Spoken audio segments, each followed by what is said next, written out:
제3장 실망하신 선생님 쓰기 태도를 점검하다. 선생님께서는 글쓰기를 담당하시기 때문에 일주일에 1시간 있는 창의적 체험활동 수업시간에 들어오신다. 오늘이 바로 그날이다. 선생님께서 먼저 말문을 뗐다. 지난 시간에 여러분들이 쓴 글을 읽어보았습니다. 나는 선생님의 말씀을 들으면서 이런 말이 나오길 기대했다. 네, 모두 잘 썼어요. 고생했어요. 열심히 하는 모습이 좋았어요. 하지만 선생님께서 쏟아낸 말씀의 물길은 내 생각과는 정반대로 나아가고 있었다.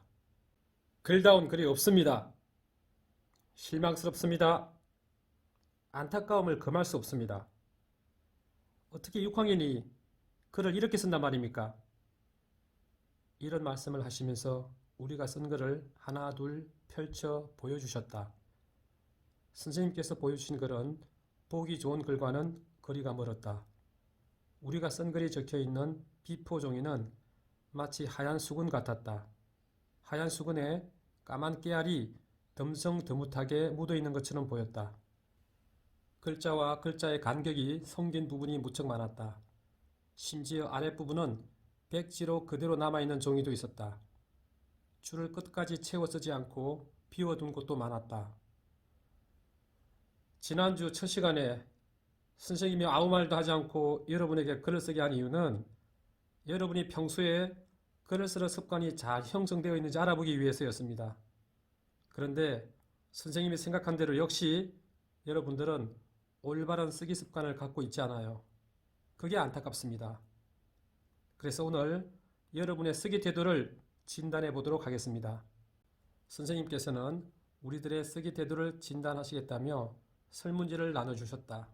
그리고 설문지를 읽고 해당하는 곳에 동그라미 표를 표시하고 점수를 매겨보라고 하셨다. 나의 쓰기 태도 점수는 얼마인가요? 문항, 질문, 매우 좋다 4, 좋다 3, 좋지 않다 2, 매우 좋지 않다 1. 1. 집에서 재미로 글을 쓸 때 어떤 느낌이 드나요? 2. 학교에서 쉬는 시간, 아침 자습 시간, 점심 시간에 글을 쓸 때 어떤 느낌이 드나요? 3. 집에서 숙제로 글을 쓸 때 어떤 느낌이 드나요? 4. 공책을 선물로 받을 때 어떤 느낌이 드나요? 5. 할 일이 없을 때 글을 쓰면 어떤 느낌이 드나요? 6. 새 공책에 처음 글을 쓸 때 어떤 느낌이 드나요? 7. 토요일, 일요일에 글을 쓰면 어떤 느낌이 드나요? 8. 놀이, 컴퓨터, 텔레비전, 친구와 놀기 대신에 글을 쓰면 어떤 느낌이 드나요? 9. 글쓰기와 관계있는 수업을 들으면 어떤 느낌이 드나요? 10.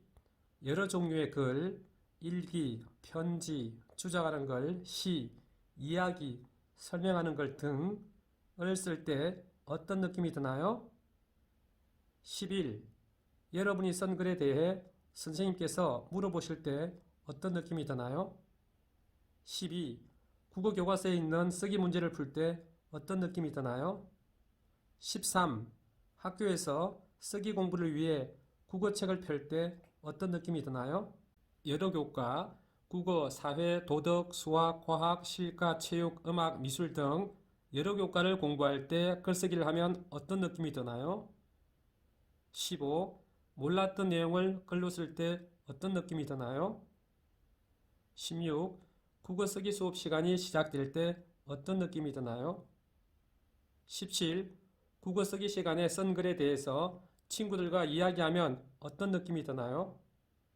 18. 국어 쓰기 시간에 쓴 글을 친구들 앞에서 큰 소리로 읽을 때 어떤 느낌이 드나요? 19. 글을 쓸 때 사전을 이용하면 어떤 느낌이 드나요? 20. 국어 쓰기 시험을 볼 때 어떤 느낌이 드나요? 나의 쓰기 태도 점수를 알아보려면 먼저 각 번호에 맞는 점수 4점, 3점, 2점, 1점 점수를 모두 더해야 한다. 모두 더해서 나온 결과를 보고 쓰기 태도를 판단할 수 있다. 쓰기 태도의 기준이 되는 점수는 다음과 같다고 하셨다. 70점에서 80점, 쓰기 태도가 매우 좋습니다.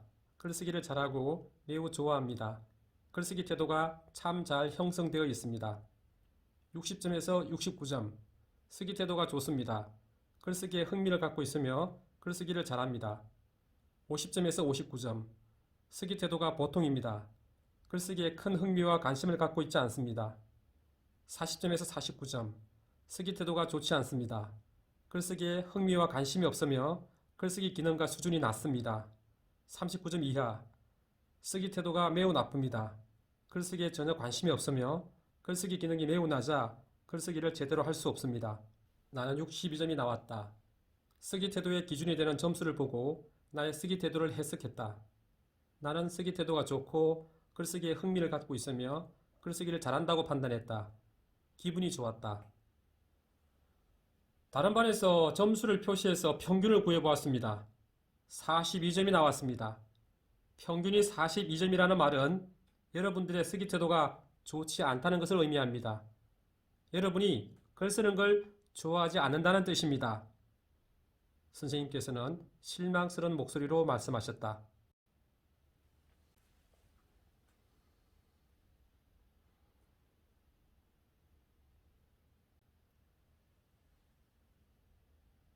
일단 동전을 깨끗이 씻어야 한다. 먼저 물이 흐르는 개울 얕은 곳에 대나무 국자를 길게 뻗었다. 그리고 흘러가는 물에 대나무 국자를 넣고 이리저리 움직였다. 그리고 잠시 대나무 국자를 물에 내려놓은 뒤 몇 분을 기다렸다. 흘러가는 개울물이 동전을 깨끗이 씻어주길 바랐다. 대나무 국자를 끌어당겼다. 드디어 내가 구출한 500원 동전을 만났다. 아, 얼마나 바라고 바라던 일인가. 잃어버린 동전을 구출했다는 생각에 뿌듯했다. 가슴이 벅찼다. 500원이라는 숫자는 빛을 잃지 않고 여전히 반짝거렸다. 동전을 손가락으로 조심스레 뒤집었다. 그런데 학이 그려진 면의 색이 바랬다. 약간 검은 빛을 띠고 있었다. 500원 숫자가 있는 면과는 전혀 달랐다. 광채가 나서 눈부실 정도였는데 이제 그 모습은 온데간데 없이 사라졌다. 아니, 왜 이런 색으로 변했지? 상처가 생긴 건가? 걱정이 되긴 했지만 녹슨 동전의 빛바랜 색을 밝게 만드는 방법을 알고 있었기 때문에 괜찮다고 생각했다. 나는 개울가에 있는 모래밭에 동전을 슬그머니 내려놓았다. 500원 동전 숫자가 하늘을 향하게 놓았다. 나는 눈을 지그시 감고 오른발 뒤꿈치로 동전을 짓눌렀다. 동전에게 미안했다. 동전이 다시 제 빛을 찾기 위해서는 어쩔 수 없었다. 나는 오른발 뒤꿈치에 힘을 주고 천천히 오른쪽으로 돌았다. 균형을 잡은 뒤 나는 오른쪽으로 다시 돌았다. 이렇게 여러 번 돌았다. 내가 돌 때마다 모래밭이 아래로 조금씩 꺼지는 느낌이 들었다. 발 뒤꿈치를 들고 500원 동전을 확인했다. 학 그림이 그려진 면에 잔잔한 금이 생겼다. 모래에 이리저리 긁힌 자국처럼 보였다. 그래도 동전은 밝아졌다. 날아가는 학이 밝게 보였다. 순간 학이 내 상상 속에서 가느다랗고 날카로운 은색 나무에 은색 이파리 위를 날고 있다는 생각이 들었다. 기분이 한결 좋아졌다. 잃어버린 동전을 온전히 다시 찾은 기분이었다. 다시 동전을 주머니에 넣었다. 냄새를 맡아보고 싶지는 않았다. 중요한 일이 남았다. 어쩌면 500원 동전 구출보다 더 중요한 일일지도 모른다. 집으로 들어가 빨래비누와 고무장갑, 퐁퐁, 그리고 짚을 들고 나왔다. 장갑을 끼고 대나무와 국자를 이은 끈을 모두 풀었다. 이제는 국자를 닦아야 한다. 깨끗하게 닦아야 한다. 냄새가 나지 않게 닦아야 한다. 아무도 모르게 최선을 다해야 한다. 국자는 어머니께서 소중하게 여기는 물건이다. 이전에 있었던 국자는 어머니 몰래 내가 엿장수에게 주고 엿으로 바꿔 먹었다. 어머니는 결국 국자를 찾지 못하고 새로 샀는데 그 국자가 바로 이 국자다. 이 국자는 이전 국자보다 더 컸다. 개울에서 나온 국자는 깨끗했다. 나는 고무장갑을 낀 채 국자를 닦기 시작했다. 국자에 가는 모래를 넣고 지프로 이리저리 닦았다. 나는 동네 사람들이 무쇠솥을 지프로 닦는 모습을 자주 봤다. 지푸라기 여러 개를 둥글게 말아 또아리를 만들면 좋은 수세미가 된다. 모래는 쇠를 빈당해 하는데 도움이 된다. 그 다음에는 빨래비누로 500원 동전과 국자를 닦았다. 지폐 비누를 묻혔더니 거품이 조금 났다. 10번 넘게 닦고 씻고 또 닦고 씻었다.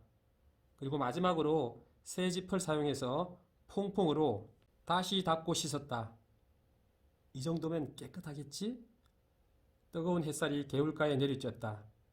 자갈도 덩달아 따갑게 익었다. 개울가에서 흐르는 물에 반사되어 비치는 빛이 500원 동전을 더 빛나게 했다. 설마 어머니께서 국자가 이렇게 된 것을 알아차리시지는 않겠지? 비밀을 지켜야지. 그렇게 국자를 이용해 500원 동전을 무사히 구출했다. 그리고 나는 국자를 부엌 살강에 있는 못에 다시 걸어 놓았다. 국자가 제자리를 찾은 것이다. 저녁 때가 되었다. 나는 내가 정성을 다해 닦은 그 국자를 다시 만나게 되었다. 어머니께서 콩나물국을 떠주시려고 그 국자를 들고 있는 게 아닌가? 어머니! 왜? 아닙니다. 지서가 와 그러는데. 아닙니다. 그때 아버지께서는 어머니께서 주신 콩나물국을 한 숟가락 떠서 드셨다. 그리고 이내 손으로 국그릇을 들고 후루룩 마시며 이렇게 말씀하셨다. 아따 시원하다. 지서가 먹으라. 네, 알겠습니다.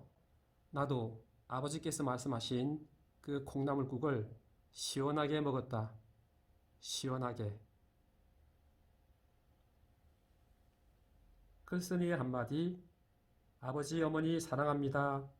1982년 그때는 사랑이 무엇인지 몰랐습니다.